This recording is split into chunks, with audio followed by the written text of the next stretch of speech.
And the first thing we got to be able to do is leverage other people's work and the work that other people have done to build brand, build retail, and go, hey, let me offer you a solution to add to your bottom line. So that's what I get when I listen to Marc. Like, he could take that. He could come to me, right? He could say, Will, I see you do car wraps, right? Do you sell detailing solutions for car wraps, right? And I say, no, Marc, I don't.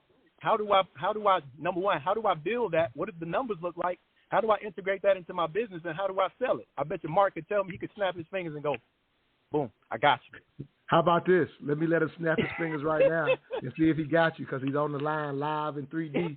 What's up, King? I see you on the line. I had to get you in here.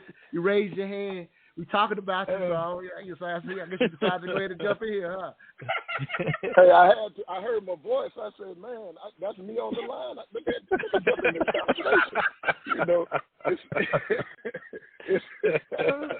that's all right. What's up, Marc? How you doing, man? Great conversation. Hey, what's happening, y'all? Hey, William. Hey, Michael. Hey, it's been great to hear What's going on, bro? I can't call it, but listen, hey, I love the discussion that's going on, and I actually wanted to jump in because that was giving an example of something that worked out for me, and I know this show is about mistakes. So, we're not above any mistakes. So I did want to jump in here, at least give a time that didn't work out for me, and how I learned from it. Yeah, absolutely. Because, you know, we all walk around and got big egos and got a lot of confidence, and it can look like everything is happening right. But what most people don't know is, every time you win, it's multiple mistakes that you've made behind that you've learned from more often than you win. But so absolutely, I was doing some business. In L.A., here in L.A. a while back, and it was actually in the entertainment industry. It was my first foray into some business ventures there, because a lot of that is out here.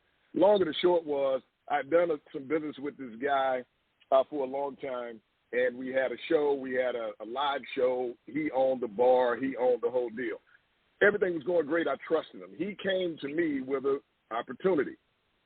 It was going to be a 3-month opportunity, a 5-figure investment, a 20% return, give him a principal back plus 20%, and he was basically going to run everything, and I didn't have to get involved.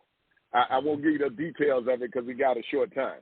Now, when y'all hear all that, and I heard it earlier, I think from William, I was a victim of all the things you shouldn't do. When I got into the thing, one, if it sounds too good to be true, it probably is. I was a victim.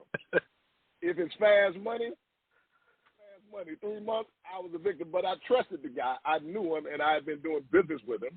So I said, okay. And it was connected to some things that I was fond of in terms of what he was trying to do. Turned out 3 months went by. I ain't seen that money since. All right? I didn't get any of the principal back. I didn't get any of that return that was promised. Still don't have that money, and I'm still looking for him. But look, here's the deal. Hey, it's on let me tell you. Are you too old to be doing that, man? But let me tell you the lesson in it, though. The lesson in it is we think really linear a lot of times when we're talking about investments or business. And so the linear was, I give you this money, I get this return, I get this money back this amount of time. What I should have done and what I learned from that is you can structure business deals any way that you want to structure them.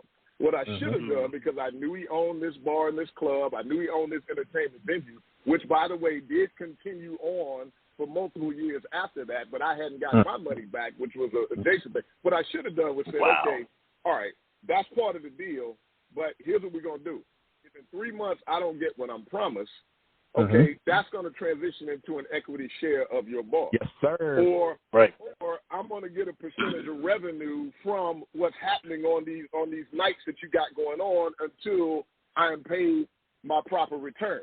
Yes, sir. I could have structured it all kind of ways to put hooks into this thing, and I learned from that. So every time I go into a deal, I always look at what's face value, but then I think about what are the creative ways that we can structure this thing differently so that I put myself in the best position to win.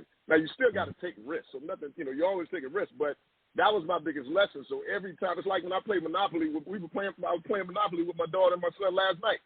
And I'm telling them, look, it's all types of ways to structure this deal. It's not just you buying this property. Right. You know, we could do cash, we could do swaps, we could do a combination of things. You could do, like, it's all types of ways you could do it, but we never think about that because, that's right, because we're always thinking so linear about it. And so that was the biggest learning is you can be very creative and structure deals a lot of different ways to put yourself in the best position to win. Nah, that's a killer lesson, man. Thank you for that 3 cents, brother.